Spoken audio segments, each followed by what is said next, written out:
Is Tesla giving a souped up version of FSD to influencers? Some big news to talk about. And Cybertruck has become the best-selling electric pickup truck in America, and the demand is so high, Tesla's not planning on dropping prices anytime soon. Plus, the refreshed Model Y has been spotted with a feature only the Cybertruck has. All that and more starts right now.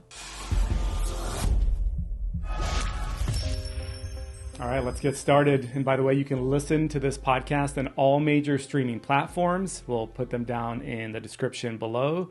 So make sure you search for Kim Java, even inside your Tesla, and you'll be able to listen as well. That's so true. And you might be listening while you're charging, and that brings up our title sponsor for our podcast, EVject. This is the only accessory that allows you to safely break away from a charger in case of emergency. We made a video with them about a year ago, and we're going to tell you more about them in a minute. But let's get going talking about FSD, because it sounds like they're actually prioritizing it for some people. We didn't get that. No, we're not one of these people, I guess. Apparently, this is according to a report now coming in from Business Insider, so take that maybe with a grain of salt, some would say. And it is citing at least a dozen or more current and former Tesla employees who've said some really interesting things about how Tesla has pushed FSD forward and prioritized, one, Elon Musk and his driving vicinity, and also two, notable influencers that do FSD content to essentially give a more positive perception of what FSD is capable. So I have some thoughts on this. One, of course, they're prioritizing Elon Musk's route. I mean, he is the CEO of Tesla. So it makes sense that they would try to make that, perfect for him. But on the other side of that, then, he's only seeing this like perfection of it. And so whose fault is that really? Ultimately, probably his, because he's the one that hires these people. And maybe if he really thought about it, he'd be like, don't prioritize anything for me because I want to see what the mass people are seeing. Okay. So essentially what the report's saying, though, Kim, is that this is possibly skewing the development and performance of FSD because, again, so much time and energy is going into Elon's routes to make sure any sort of edge case is taken care of, and his experience is almost flawless. And then also they're noting several specific content creators, and then the internal team is saying, hey, look what's happening. This seems disingenuous that we're focusing on making these influencers have an incredible experience. And the masses, we kind of make content sometimes too. And I know, I'm kind of disappointed here. I'm like, why wasn't I included as one of those influencers? Yeah, we need to do more FSD content. We've done some FSD, and they've actually performed pretty well. People like those. We should do more, I guess, if we want a better driving experience. There's two sides again, like what I said. So they're seeing the influencers' videos out there. So naturally, that's sort of the progression because they're putting it out there. And I'm wondering how many people use the bug report feature that use FSD, because you have an option. If something happens during it, you can do the bug report and let the developers know. That actually highlights that particular incident where Tesla can then scrutinize that incident versus scrutinizing all the influencers driving locations and making sure that they're getting the good experience. But I see your point. So apparently this former employee said, quote, it seemed like we were purposely making Elon's car and influencers' cars better to make autopilot look different than it was, and that just felt dishonest. And again, a little more than a dozen or so former and current autopilot employees were interviewed and kind of... Is this after they were let go from Tesla? Were they part of those layoffs? A couple of them were part of the layoffs.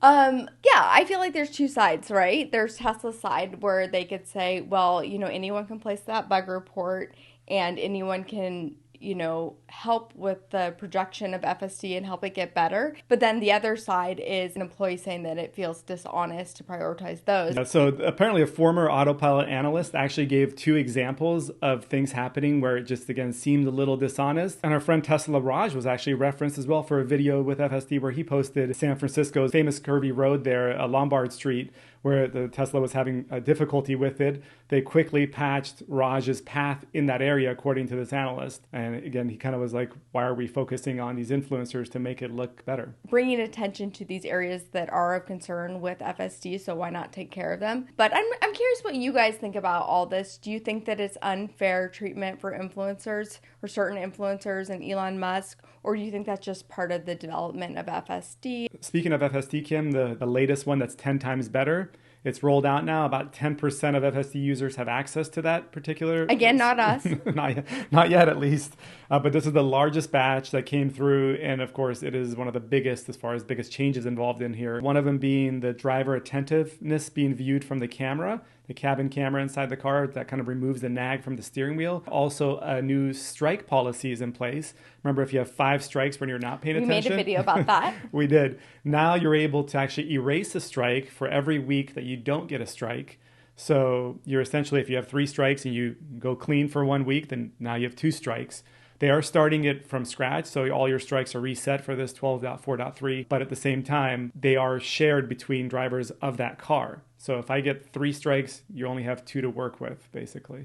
That's weird. Like, why can't they do it under profile? Yeah, I guess because you can, in theory, create more profiles and strike as long as you want. And also, how is that different than what they did before? Because before it was like, you basically, if you struck out, you had a week that you were in jail. I believe it was 1 or 2 weeks that you were, in autopilot jail, or FSD jail, we called it. So that's about the same now, though. It's like 7 days. And 7 days and you're erasing a strike. So it almost, so you only use 1 at a time? So if you did 5, it could take 5 weeks to get rid of them all? To get rid of all of them. Okay, so, and then how many strikes before you are all the way out? Is it still 5 strikes and you're out? I believe so, yeah. Interesting. Okay, so it's actually almost like more penalty. It is. Basically, they up the ante on how serious you have to be if you have 3 or 4 strikes, because if you come up to 5, then you got to wait. And with the vision-based camera detection now for your eyes, of course, as we talked about last time, you can't have a low-brim hat, you can't have sunglasses on. You've got to be able to make it see your eyes are paying attention. They did change some of the language around this vision-based system as well, and now there's going to be a green light. You know how when you're on FaceTime or doing webcams and the camera light green turns on your phone or device? That's exactly what this is going to display on the center screen now, to let you know it's tracking your eyes and you need to not take your eyes off the road for an extended period, or it reverts back to nagging. And if you don't have a camera, you're still going to get the nag. You know what I would like to see with this? I want to see like what it looks like. Like, I want to see the camera angle and how it's tracking my eyes. Like, I want them to release a footage video of it somewhere. I think they have at some point. Do they? I mean, it's like a black and white with a little bit of color tracking the eyeballs. I've seen some footage somewhere internally from Tesla on one of these. We're going to have to find that. I want to look at that. I saw a video on TikTok, somebody going into their phone and it tracking their eyes, and they didn't have to like press on the apps anymore. They just like looked at it and blinked, and then it opened up the app. And I feel like that's where we're headed with all this stuff. It's just going to be we're going to be driving with our eyes essentially, right? Like, get rid of the steering wheel and we're just going to like look this way. But what about people with ADHD that get distracted? Squirrel. And speaking of safety, this is definitely the safest way to charge your vehicle. Thanks to EVject for sponsoring these videos. Everyone at some point, I feel like, has pulled up to a shady charger where you've been a little bit nervous and you're basically a sitting duck there for about 30 minutes. And if there is an emergency, you actually have to get out of your car to unplug before you can leave. But thanks to EVject, you don't have to do that anymore. Yeah, so this essentially acts as a circuit breaker. So what you're able to do is just press unlock charge port on the center screen. It stops the flow of current. And then it breaks in half as you pull away. You can put the car into drive at that point, even though it's plugged in. It breaks away. Again, we did a video on this, and it protects the wand as it falls to the floor as well. And the beauty of it is they've actually got a warranty now that share your story with them, and they'll send you a free replacement for your first emergency exit there. So if you need to break free, level 1, level 2, or even DC fast chargers, superchargers, you'll be able to break free using one of these EVjects. And again, gives you the peace of mind. To me, it's a no-brainer, especially if you supercharge frequently, and there's plenty of shady superchargers out there. For sure. And speaking of shady superchargers, I thought it'd be fun, since they're sponsoring this video, to do a little giveaway in our comment section. So comment the shadiest supercharger you've charged at, and if you've share your experience on there, if you've had anything happen, or if you've used EVject. And we're going to go through those next podcasts, and we're going to do a little giveaway and give one out for you guys. And we'll link everything you need to know about EVject also in the description, so make sure you check that out. Yes, and by clicking those links, you're helping to support this channel. All right, let's keep going here. And back to FSD a little bit more, because we saw some images coming out of the refresh Model 3 with some cameras on it that people are saying is a mule for robotaxi potentially. Yeah, these photos are coming out of Northern California. Actually, friend of the channel, Joey Klender from Teslarati, his friend sent them these photos. The cameras are definitely different in the locations for some of the placement from 3 different spots here. And one is in the top of the rear bumper. Another one is in the B pillar and the side repeater with an interesting angle, and a big old one up front too, the camera that's set up there as well. And when it comes to the robotaxi vehicles having similar setups. So yeah, it's very interesting. There's just a lot of speculation at this point about what this could be, but because it's so drastically different than what we have currently, especially for the placement of these, we think that that's has a lot and to do definitely with the side mirrors are missing on these images as well. We don't see those. We have these cameras. Yeah. So that's pretty cool to see that is still something that is on the table. Yeah. I remember Tesla was adamant about this too for Cybertruck. The side mirrors weren't there for the Cybertruck initially. And of course, they tried as hard as they could, but the officials here in the US still don't allow that to happen. But they're obviously pushing forward, trying to make it as efficient as possible. One of the commenters, they said, exactly my guess, the new model will be 2 doors. These front doors will be longer than the Model 3 doors, and that's why the B-pillar cameras are further back. They need to get all the footage to train FSD before they release the new vehicle to make sure FSD is available from the start of the production, not like the Cybertruck. And I agree with all that, actually. Yeah. I think that's right on. I can't help but go back to like the previous story we talked about, and if Elon Musk's route is being optimized, like, does he realize where FSD really is at? Like, and how far away is Robotaxi if he's getting this like optimized version of full self-driving for himself? Yeah. Do you ever think about that, or is that just No, that's me? a good point. That's a good point. I mean, there's a lot of roads and there's a lot of different edge cases to work with. So I could see how, people pleasers at Tesla, and, we've always kind of talked about the yes men or yes people that work at Tesla that are always trying to, appease Elon. And maybe part of that whole story is around that, of trying to keep him as happy as possible, because maybe they have the ability to make it perfect, but someone needs to sit there and look at those roads carefully, and you can't do that worldwide or US wide, I mean, when we tried it out recently, it was really, really good, but I don't think it was like Robotaxi ready. Mm-hmm. So I'm just curious how like, when will Robotaxi be Robotaxi ready? I'm curious like what that actual timeline is. So many questions. Curious what you guys think about that. Do you think that this is something that we're going to see like 2 years from now and it'll be ready to go? Or is this like 5-10 years away? And speaking of sightings, we're also seeing some possible sightings of Project Juniper, which is the refreshed Model Y. Yeah, this is also spotted out there in California in the wild for the first time. And it has a feature that is only currently found on the Cybertruck. This was a covered up Model Y spotted near Pasadena, California. And given the timeline of when we saw the covered up refreshed Model 3s, which were about 8 months before they ended up in the US, 8 to 12 months or so, it's believed that this particular Model Y, again, codenamed Juniper, would end up in the US sometime in the middle of 2025. We know that the Model 3 and the Model Y are sisters, basically. They're so similar, so it's going to have a lot of those same features that we see on the refreshed Model 3. I'm sure will be on the Model Y. But then why are they still covering it up? Why even bother? Yeah, I mean, is it going to have the same headlights and kind of look like the way Y looked like the 3? It's going to look like the new 3. And the part I teased that I haven't gotten into yet is the front of this Model Y. Somebody zoomed in, they increased the exposure, and sure enough, there's a little slit that covers what, in the exact placement that what would be a front-facing camera, which is only available in the Cybertruck. And remember, the refreshed Model 3 actually did have a camera spotted in its Mule sightings over a year ago, but it never made it to market, which is an interesting thing because, of course, they retooled for it, clearly have the ability to put it on the Cybertruck, but they never made it, at least in this current phase of the Model 3. So is it going to make it to the new Model Y is the question, but undoubtedly that is exactly where the camera that's something that I would love to have, but again, I also feel like bring that to the Model X and the Model S, which don't get any love, which is a whole nother story. They're not selling much at all. I saw something recently. They're down in the dungeon when it comes to just how little movement there is in the sales of S and X, just because the 3 and Y are almost as good with, a lot less money. Well, they keep adding all these extra features now. Yeah. Like the refreshed Model 3 is honestly better in a lot of ways than the Model S. So if you're looking at getting a vehicle that size, why would you not get a Model 3 and save a ton of money and have all this like better ambient lighting and all these extra features in it versus the Model Y. I mean, versus the Model S. Like, it's kind of a hard thing. I wish they would bring some of these cool, like the front-facing camera, bring that to the X and S.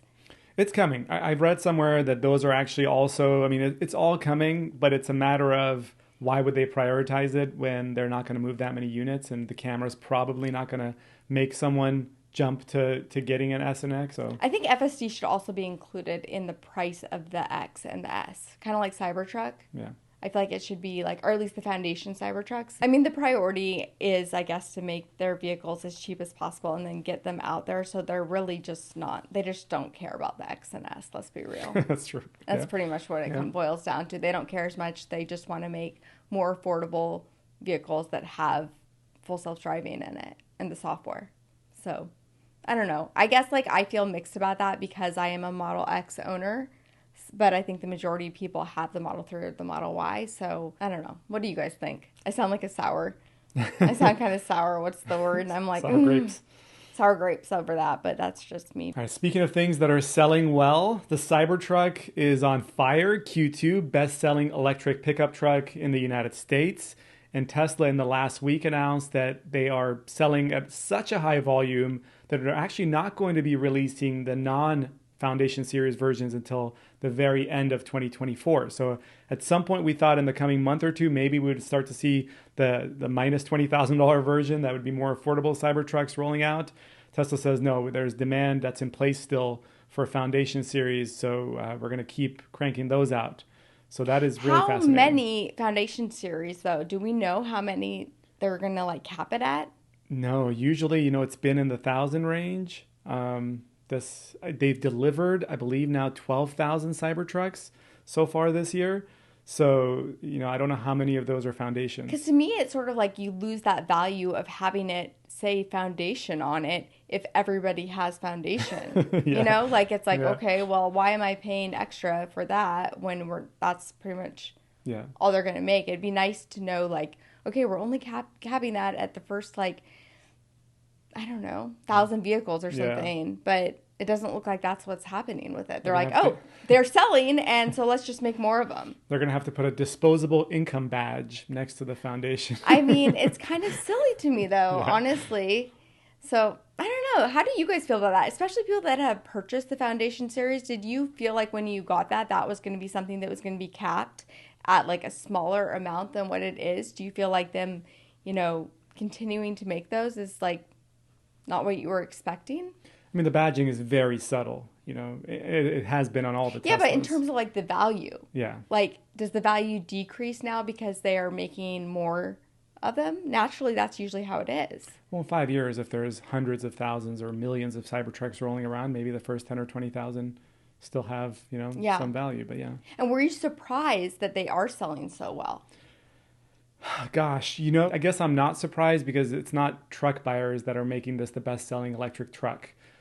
We've talked about this ad nauseum, that when it comes to the Cybertruck, there's so much more. You get some truck stuff, by far not the best truck utility stuff, but you do get a pretty cool truck. It drives really well. It has incredible driving characteristics that you can't find anywhere else. It's a Tesla. The UI is Tesla-like.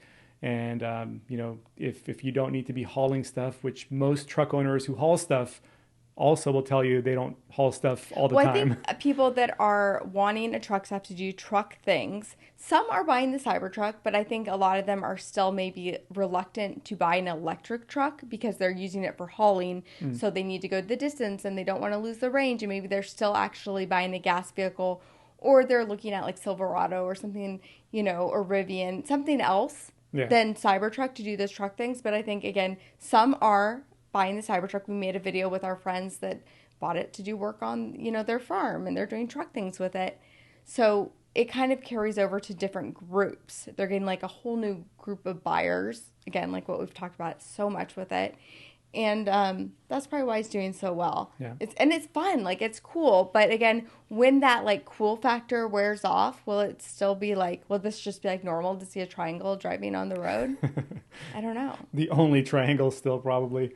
many years down the road. I don't know. I still, part of me thinks like Robotaxi is going to be like in the triangle for sure. Yeah, Elon's mentioned that being a thing. So yeah. for sure is going to have some inspiration. So it'll be maybe the only other triangle.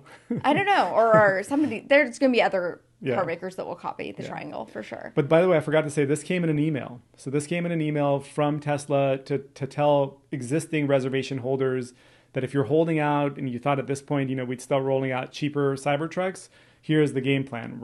We have enough demand. The demand is really high. So we're going to keep foundations cranking out until the end of this year. I always think about it like money too. Like if we're just like, oh, let's just print more money because people need money. But then like, our money's not worth as much. So I don't know. I'm not sure how I feel about that. I'm curious again to know what you guys think about this with the Cybertruck. I know we've sort of been holding out personally on not wanting the Foundation series. I feel like I just want to figure out what they're doing with the range more. Yeah. That was always a big thing for me. I really wanted that 500-mile range. So it was a little bit of a disappointment because I do want to be able to drive it cross country. I want to be able to like tow a camper with it or something. Yeah. So Well, did you hear this? Tesla's starting to send messages out to early Cybertruck owners saying that we're doing a study and we want to swap one of your drive units out for free to give you a more efficient drive unit and possibly more reliable one as well. Again, being done to select Cybertruck owners, early owners that have taken delivery. A friend of the channel, Kyle Connor, actually received the message about a week ago. And he was like, sure, this would be great. Make some content around it as well, I'm sure. Asking owners at their available times to come in for a swap of a motor, and then they're analyzing these motors. And it's a really interesting thing because Tesla's really never done that as far as we know, of taking parts of their car by request from owners to study them.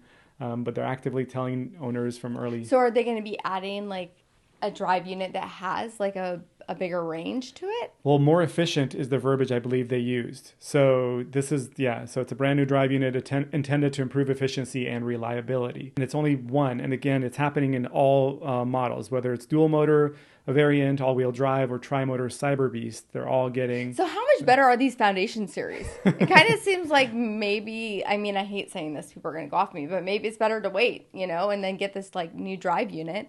To me, this lends more credence to what we talked about when we were there at the event, and there was no mention of, the battery extender price, any of that stuff when it came out, even range, I believe, if I remember they didn't correctly. discuss None of that stuff was out there, and we immediately after, Elon walked off stage, we're like, was that like the most rushed?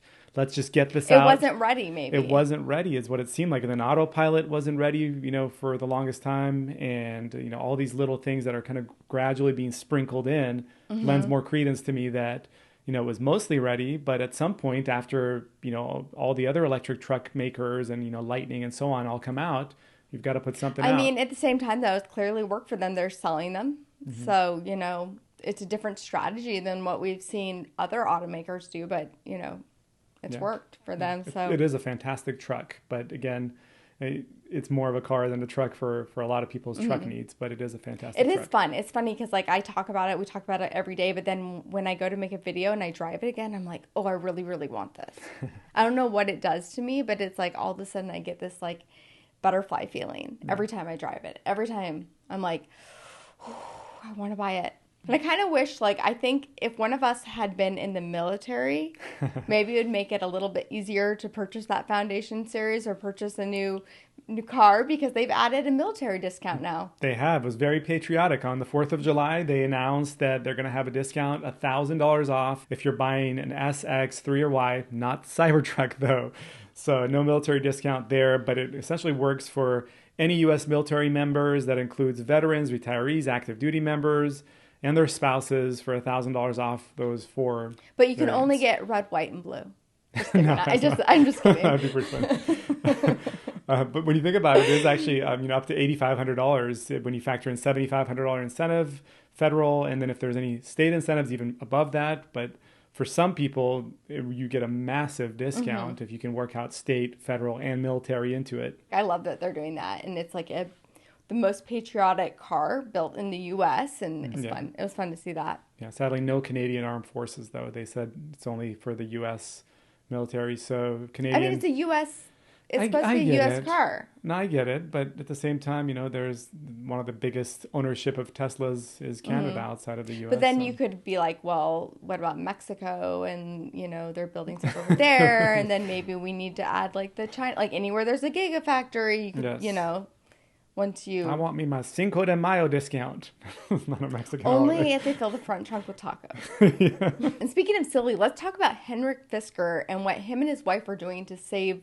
I mean, can they even save Fisker at this point from death? They're making the ultimate sacrifice, according to an article here. Every effort they can make to preserve cash right now they're trying to do. According to court filings, they've taken their salary each and brought it down to $1 a piece. So times have gotten pretty tough there. The reports are saying they're not using electricity at their headquarters. They're slashing employee headcounts. Of course, that's at one point, I believe they had like 13. So is it candlelit now, or are they just like working from home? It's too soon, Kim. It's too soon.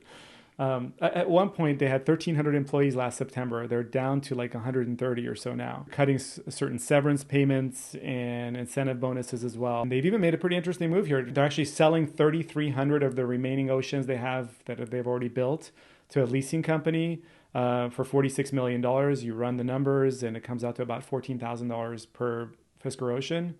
So they're trying to get as much cash on their way out to get everything done. I feel like it's just sad. Like, it's just really sad, and I feel really bad for people who spent $70,000 on a Fisker Ocean. I mean, we put a reservation in. I know. I think it's a beautiful looking car. I just, wish that they were able to improve the software. When we first tried it out, I was like, okay, it's brand new. I'm willing to make an exception. They'll get some software updates in here, but then they weren't able to do that. And their owners we met with so many of them. They are so in love with their EV, and they reminded so much us of ourselves when we got our Teslas, and it wasn't perfect in the beginning with glitches here and there, and everywhere we looked and read, people were bashing our car, and we were like, it's actually really good, and it's getting better, but obviously, and Tesla was this close to being in the same exact position. So you can't forget that. And I mean, this is like their second time around though at this happening. I actually found out about Fisker, the original, what was it? Karma. The Karma, before I even knew about Tesla. And I remember like Justin Bieber had this chrome one. It was like in Atlanta. And I remember when I bought my Subaru Outback back in like 15 years ago, they had one at the dealership. Bieber's Karma was in the dealership. Yeah. And I was like, look at this. It's electric. But again, that didn't make it, and now we're kind of seeing the same thing happen. So I don't know if they're able to take care of these. They could be like a place for them in history of only having a certain amount of them that were ever built, and maybe these. Who knows what will happen with these last ditch efforts? Yeah, but I mean the DeLorean is very much in the similar boat, right? People have it and love it, and I kind of, cherish it 30 years later, 40 years later, however many years it's been. In a couple of months here, I think I'm going to go talk to some of our friends and see how they feel about their Ocean and make a updated video on it. I'm curious to see where they'll be. Yeah.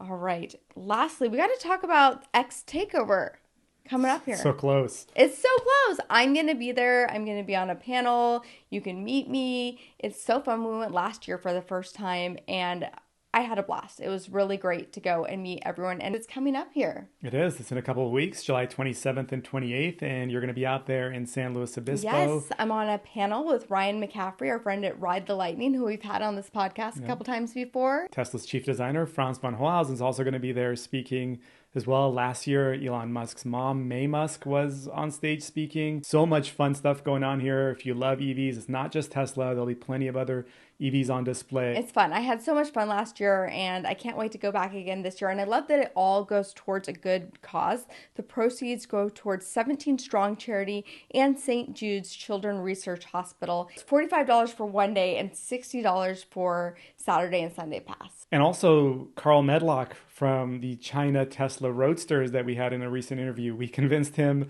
put him in contact with the X Takeover people. He's going to be bringing one of those never-driven Teslas, brand new Teslas out there in San Luis Obispo. So that's going to be pretty epic to see. It's really fun. It's just fun to connect with the community, meet other people, other creators, and just, feel that energy.